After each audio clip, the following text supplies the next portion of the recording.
limit functions, limits and continuity. Now we are at differentiation. Okay, basically differentiation, I think you all aware about the concept of differentiation from your physics, and where you will use derivative or differentiation concepts related to the change.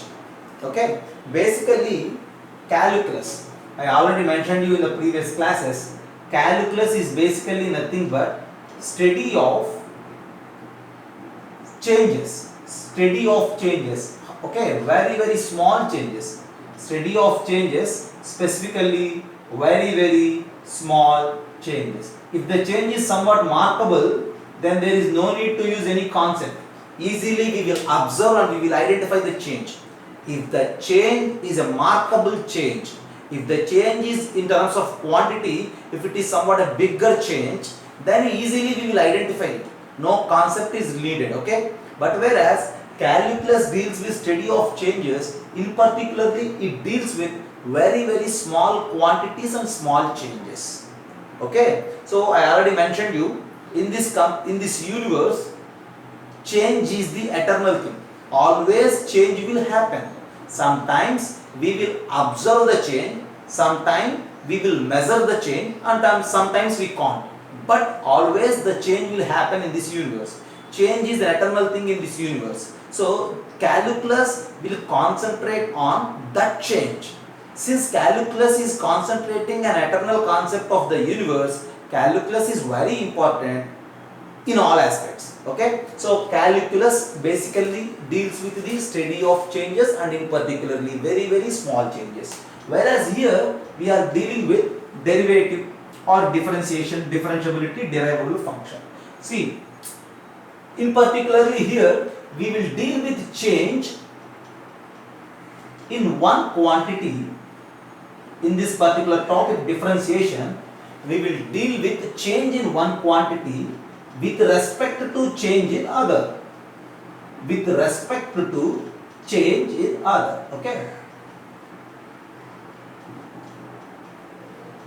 So change in one quantity with respect to change in other, we deal with particularly in this particular chapter. Okay.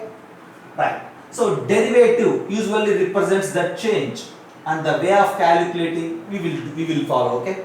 Derivative is simply nothing but change in one quantity with respect to change in other. Differentiation is the process. Basically, differentiation is the process of finding derivative. Derivative is the measure of change, is the quantity of the change. Whereas differentiation is the process of measuring the change, is the process of calculating the derivative. Okay? Whereas differentiability is the way to check whether a function has derivative or not. Whether a function, in particularly mathematically we call a function, and orally it is simply a relation. Okay, to check whether a function or relation has derivative or not. Has derivative or not in the sense whether it is changing or not. Okay, differentiability means we need to check whether it has derivative or not. Differentiation means the process of finding the derivative. Derivable function means if a function has derivative, it is called derivable function. All are interlinked actually, then it is called derivable function. For suppose if we have a function at a particular moment, first of all we are trying to find the change. Okay, if there is a possibility to check whether it is, see, the way of checking whether it has derivative or not, it is considered as differentiability. Okay, it has derivative, then the way of calculating the derivative is called differentiation. Okay, we calculated the derivative, and the measure and the quantity is usually called as derivative. And if the function has derivative, that function is considered as derivable function. Okay, all these terms are actually similar, but we need to understand. Okay, differentiation is the process, derivative is the final answer. That's it. And basically here we will deal with the change in one quantity with respect to change in other. Okay, it's basically a first point of differentiation, just to give an idea related to these words. Okay, I will start the next point. Just have a look.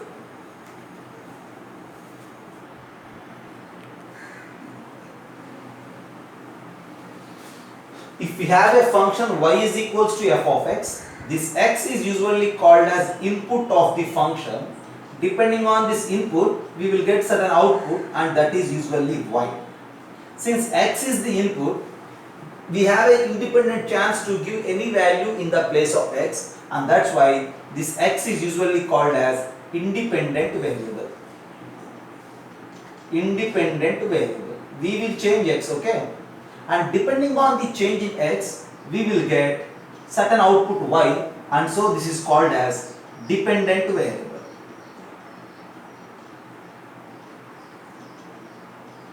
Okay, just have a look. Independent variable and dependent variable. Okay.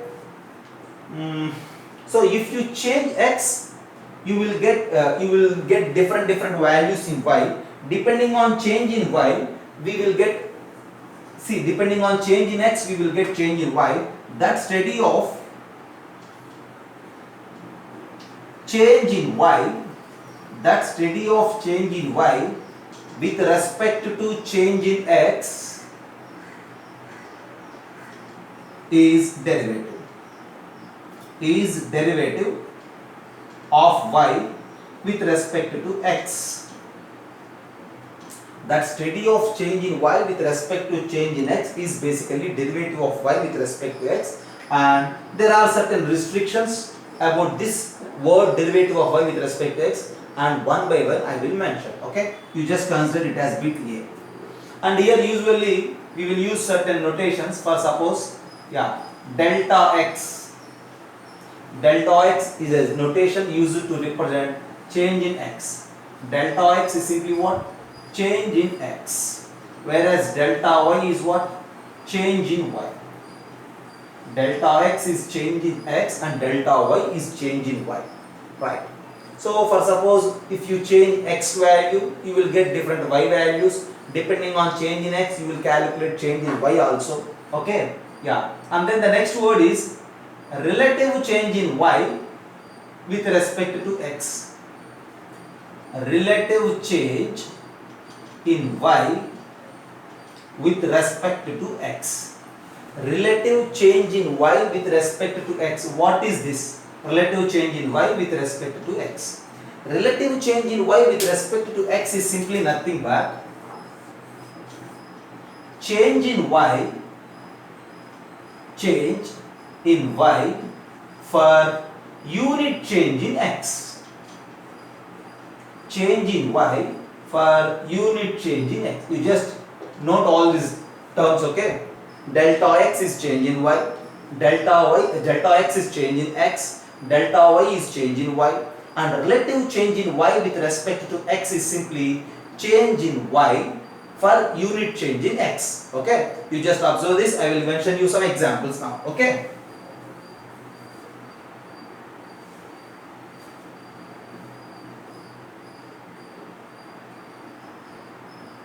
Yeah, I am erasing this bit a. Okay.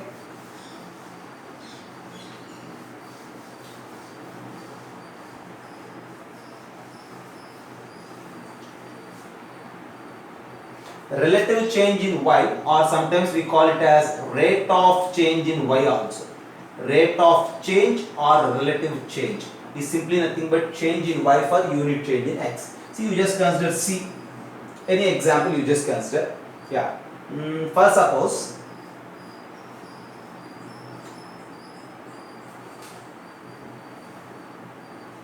you just take any example. Okay. I will give you an example from the cricket.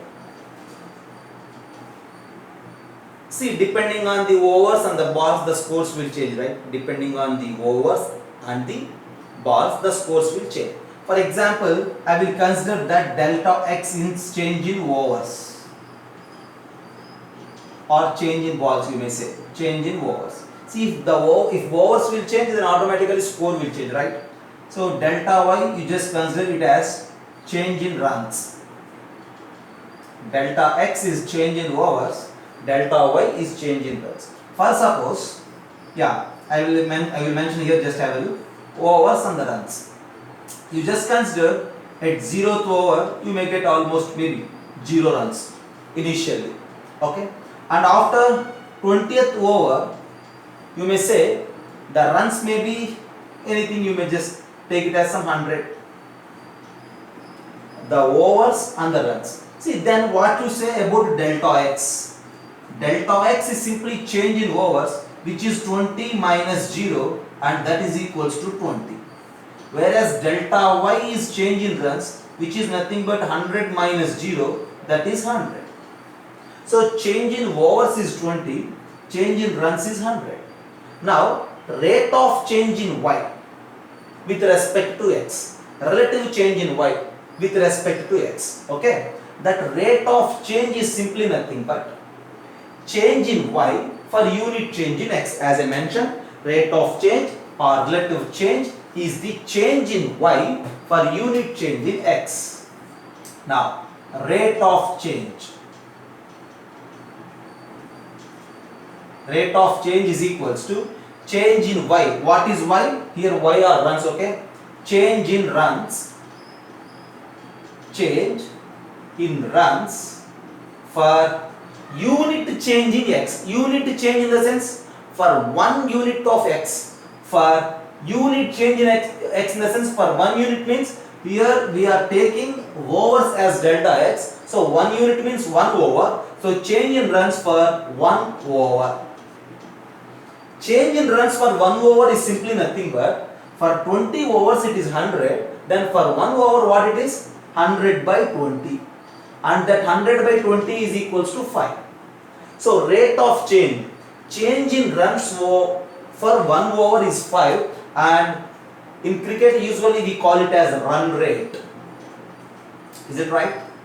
So this is one of the best example to discuss that change in x, change in y and relative change in y with respect to x. Change will happen in x. Corresponding to that change in x, change will happen in y also. But that change in y for 1 unit change in x is considered as what? Relative change or rate of change, and in cricket we call it as run rate.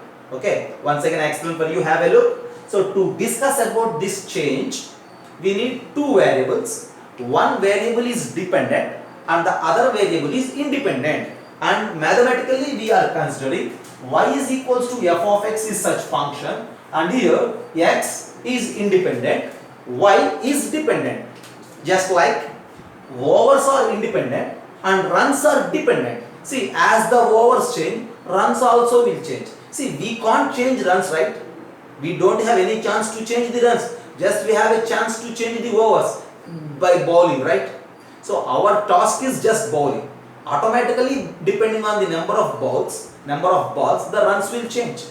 Is it right? Okay. And now here in particularly, now overs is x and runs is y. Okay, delta x is change in x, delta y is change in y. Okay, change in x and change in y.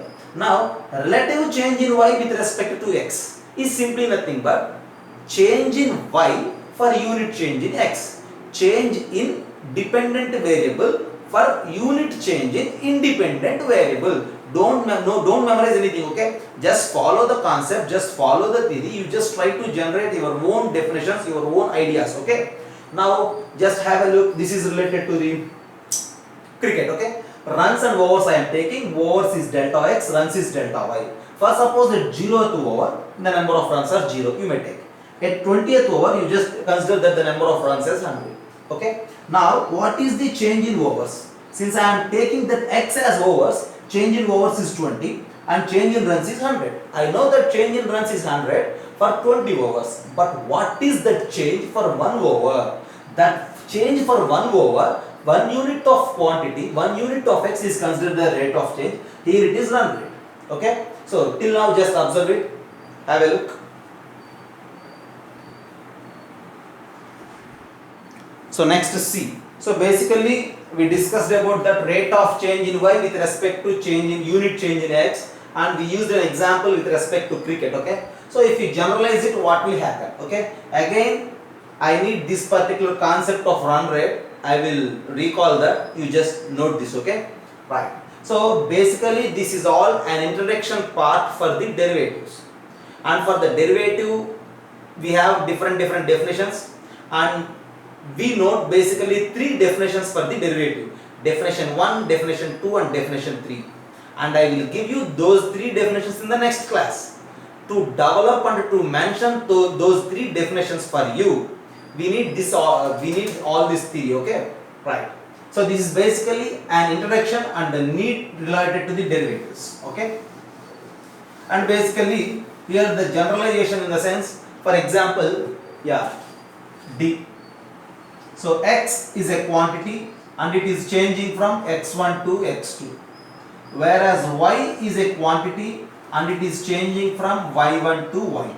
X is changing from x1 to x2, y is changing from y1 to y2. Here we will consider that delta x is simply change in x. Change in x means second quantity minus first quantity, x2 minus x1, whereas delta y means change in y. Change in y means y2 minus y1.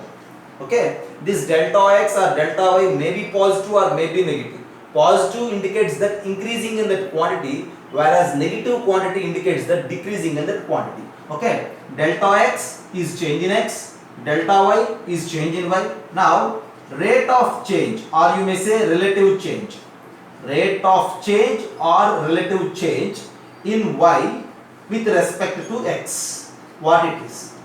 Rate of change in y with respect to x is simply nothing but change in y for unit change in x. Change in y for unit change in x is nothing but delta y divided by delta x. So this delta y by delta x is the rate of change in y for unit change in x. Just as we mentioned, difference in the runs are 100, difference between the overs are 20. To calculate the rate of change in the run rate, and what we did, 100 by 20. 100 by 20 means delta y by delta x. So basically change in x, change in y, rate of change in y with respect to x, and that is particularly delta y by delta x. Okay, you just have a look, right? So I will give you one more example related to this.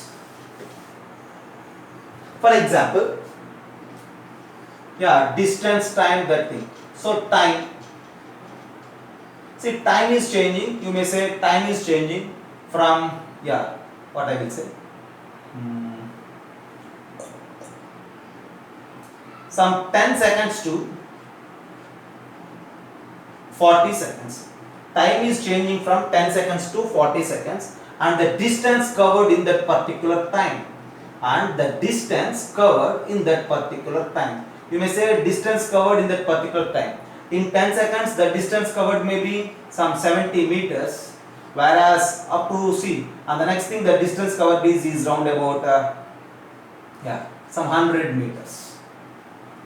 Okay, time is 10 seconds to 40 seconds, and distance covered is 70 meters to 100 meters, or you may take not 100, you may take 120.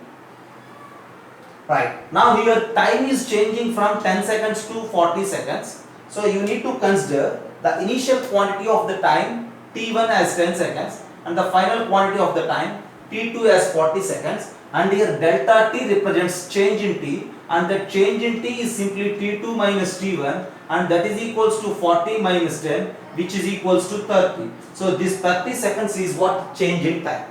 And then change in distance, delta s. Change in distance is s2 minus s1, and which is nothing but 120 minus 70, and that is equals to 50 meters is the change in distance. Now rate of change in distance. Now rate of change in distance. Rate of change in distance is simply nothing but what? Delta s by delta t. Is it right? Or you may say s or d, no problem, right? Delta d, distance, right? So delta d by delta t. Delta d is what? 50 meters. delta t is what? 30 seconds, and that is equals to 5 by 3 meters per second. Is it right? Rate of change in distance. Okay, so basically we will calculate rate of change in such a way, and we know that rate of change in distance for unit change in time is simply nothing but speed. So here in particularly the speed is 5 by 3 meters per second. Okay, so delta x is x2 minus x1, delta y is y2 minus y1, and rate of change in y with respect to x is delta y by delta x. This is just rate of change. From this concept of rate of change, we need to develop instantaneous rate of change, and that will give you the concept of derivative. First of all, have a look.